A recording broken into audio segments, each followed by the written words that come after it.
тот же самый, скажем, функционально аналогичный элемент костюма – это Византия,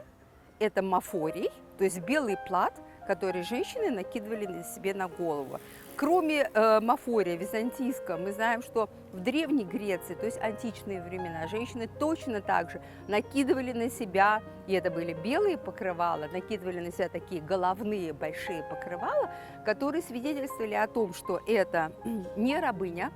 потому что именно рабыня, она ходила простоволосой, то есть на голове у нее ничего не было.